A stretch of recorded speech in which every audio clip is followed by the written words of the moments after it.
Le livre du Rancia. Fascicule 1. Le Père universel.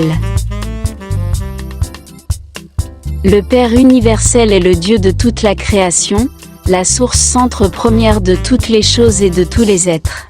Pensez d'abord à Dieu comme à un créateur, puis comme à un contrôleur, et enfin comme à un soutien infini. La vérité sur le Père universel avait commencé à poindre sur l'humanité lorsque le prophète a dit « Toi, Dieu, tu es seul, il n'y a personne en dehors de toi. Tu as créé les cieux et les cieux des cieux avec toutes leurs armées.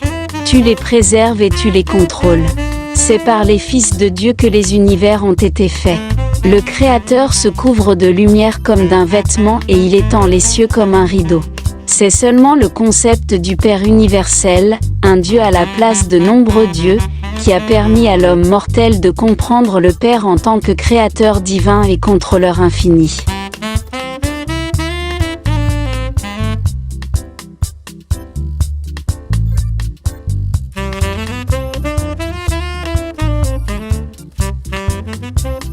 Les myriades de systèmes planétaires ont tous été faits pour être finalement habités par de nombreux types différents de créatures intelligentes, d'êtres qui peuvent connaître Dieu, recevoir l'affection divine et aimer Dieu en retour. L'univers des univers est l'œuvre de Dieu et le lieu de résidence de ces diverses créatures. Dieu a créé les cieux et formé la terre. Il a établi l'univers et n'a pas créé ce monde en vain, il l'a formé pour être habité. Tous les mondes éclairés reconnaissent et adorent le Père universel, l'auteur éternel et le soutien infini de toute la création. Dans les innombrables univers, les créatures douées de volonté ont entrepris le long voyage vers le paradis, la lutte fascinante de l'aventure éternelle pour atteindre Dieu le Père.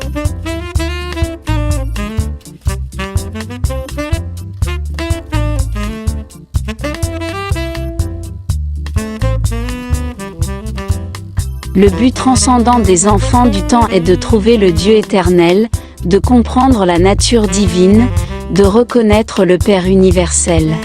Les créatures qui connaissent Dieu n'ont qu'une ambition suprême, un seul désir brûlant, c'est d'être semblables dans leur propre sphère à ce qu'il est dans sa perfection paradisiaque de personnalité et dans sa sphère universelle de juste suprématie. Du Père universel qui habite l'éternité est issu le commandement suprême. Soyez parfaits comme moi-même je suis parfait. En amour et miséricorde, les messagers du paradis ont transmis cette divine exhortation à travers les âges et les univers, même jusqu'à des créatures d'origine animale aussi humbles que les races humaines du Rancia. Cette magnifique et universelle injonction de s'efforcer d'atteindre la perfection de la divinité est le premier devoir et devrait être la plus haute ambition de toutes les créatures qui se débattent dans la création du Dieu de perfection. Cette possibilité d'atteindre la perfection divine est la destinée finale et certaine de tout l'éternel progrès spirituel de l'homme.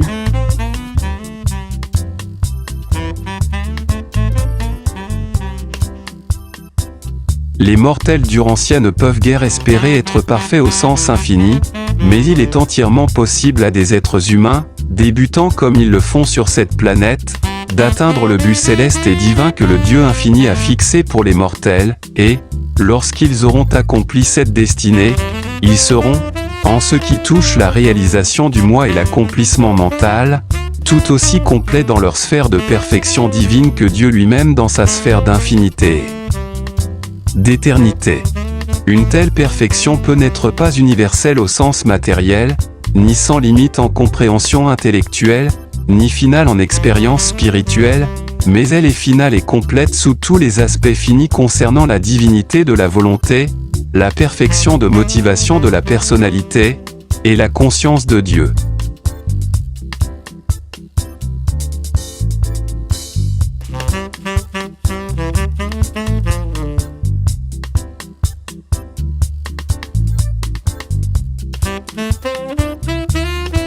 Tel est le véritable sens du commandement divin, « Soyez parfaits comme moi-même je suis parfait », qui pousse toujours l'homme mortel en avant et l'appelle vers l'intérieur dans cette longue et fascinante lutte pour atteindre des niveaux de valeur spirituelle de plus en plus élevés et les véritables significations de l'univers.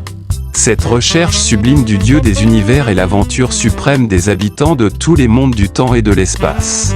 1. Le nom du Père de tous les noms sous lesquels Dieu le Père est connu de par les univers. Ceux que l'on rencontre le plus souvent sont ceux qui le désignent comme la première source et le centre de l'univers. Le premier Père est connu sous des noms variés dans des univers différents et dans des secteurs différents d'un même univers. Les noms que les créatures attribuent au Créateur dépendent beaucoup du concept que les créatures ont du Créateur. La première source et le centre de l'univers ne s'est jamais révélé par son nom, mais seulement par sa nature. Si nous croyons que nous sommes les enfants de ce Créateur, il est bien naturel que nous finissions par l'appeler Père. Mais c'est un nom de notre propre choix qui provient de la reconnaissance de notre relation personnelle avec la source centre première. Le Père universel n'impose jamais aucune forme de reconnaissance arbitraire, ni d'adoration formelle, ni de service servile aux créatures des univers doués d'intelligence et de volonté. Il faut que, de même dans leur propre cœur, les habitants évolutionnaires des mondes du temps et de l'espace le reconnaissent, l'aiment et l'adorent volontairement. Le Créateur refuse d'exercer une contrainte sur le libre arbitre spirituel de ces créatures matérielles ou de le forcer à se soumettre. La consécration émane de la volonté humaine à l'exécution de la volonté du Père est le don le plus précieux de l'homme à Dieu. En fait, une telle consécration de la volonté de la créature constitue le seul don réellement valable qu'il soit possible à l'homme de faire au Père du paradis.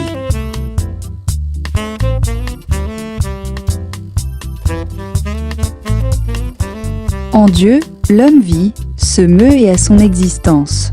Il n'y a rien que l'homme puisse donner à Dieu, excepté ce choix de se conformer à la volonté du Père, et les décisions ainsi prises par les créatures douées d'intelligence et de volonté dans les univers constituent la réalité de cette véritable adoration qui satisfait si pleinement la nature du Père créateur, dominé par l'amour. Une fois devenu vraiment conscient de Dieu, lorsque vous aurez réellement découvert le majestueux Créateur et commencé l'expérience de la réalisation de la présence interne du divin contrôleur, alors, selon vos lumières et en conformité avec la manière et la méthode par laquelle les divins fils révèlent Dieu, vous trouverez un nom pour le Père universel.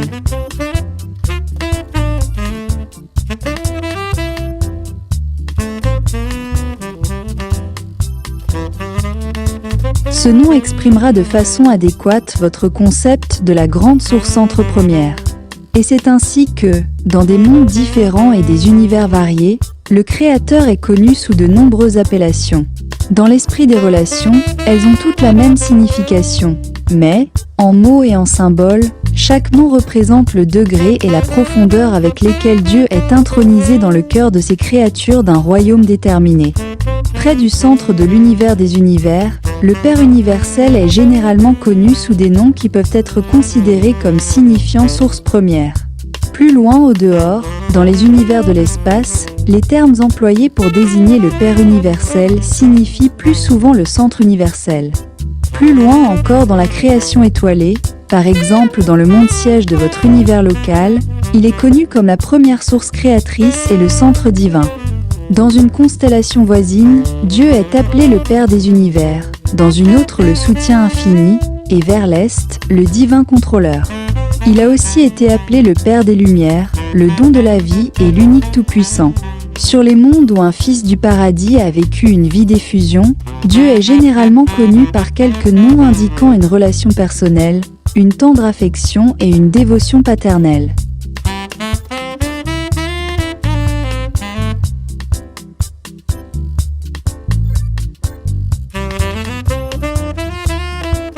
Au siège de votre constellation, on se réfère à Dieu comme Père universel.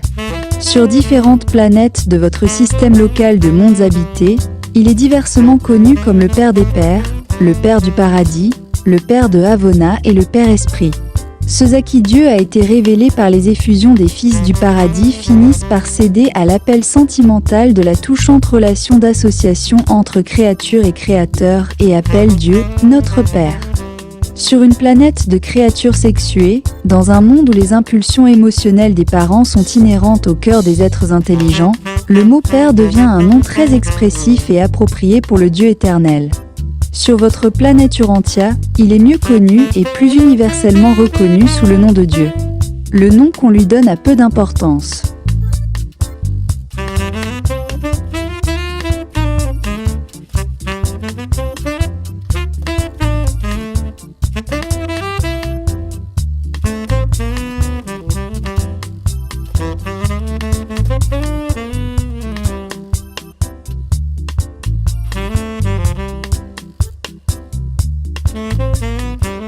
L'essentiel est de le connaître et d'aspirer à être semblable à lui. Vos anciens prophètes l'ont appelé à juste titre, le Dieu éternel, et ont parlé de lui comme de celui qui habite l'éternité. 2. La réalité de Dieu.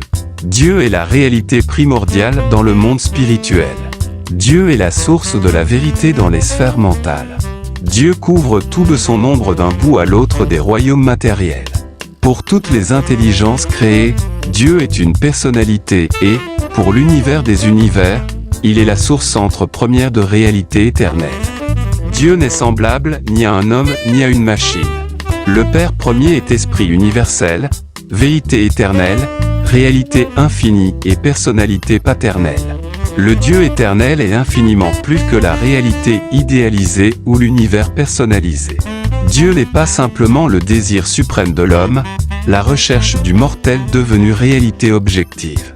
Dieu n'est pas non plus un simple concept, le potentiel de pouvoir de la droiture. Le Père universel n'est ni un synonyme de la nature, ni la loi naturelle personnifiée.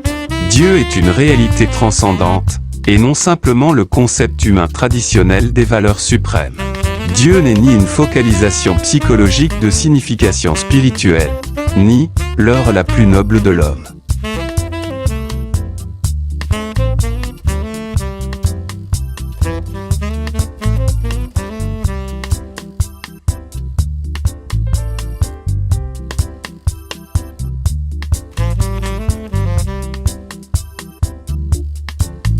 Il se peut que Dieu soit l'un de ces concepts ou tous ces concepts dans le mental des hommes, mais il est plus que cela. Il est une personne salvatrice et un Père aimant pour tous ceux qui jouissent de la paix spirituelle sur terre et qui souhaitent ardemment faire l'expérience de la survie de la personnalité lors de la mort. L'actualité de l'existence de Dieu est démontrée dans l'expérience humaine par la divine présence intérieure, le moniteur d'esprit envoyé du paradis pour vivre dans le mental mortel de l'homme, et pour l'aider à y développer l'âme immortelle destinée à survivre éternellement. La présence de cet ajusteur divin dans le mental humain est révélée par 3 phénomènes expérientiels. 1. La capacité intellectuelle de connaître Dieu, la conscience de Dieu. 2.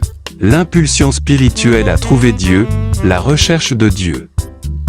3. Le désir intense qu'a la personnalité d'être semblable à Dieu, le désir sincère de faire la volonté de Dieu. L'existence de Dieu ne pourra jamais être prouvée par des expériences scientifiques, ni par des déductions logiques de la raison pure. On ne peut réaliser ce qu'est Dieu que dans les domaines de l'expérience humaine. Toutefois, le vrai concept de la réalité de Dieu est raisonnable pour la logique, plausible pour la philosophie, essentiel pour la religion et indispensable pour tout espoir de survie de la personnalité.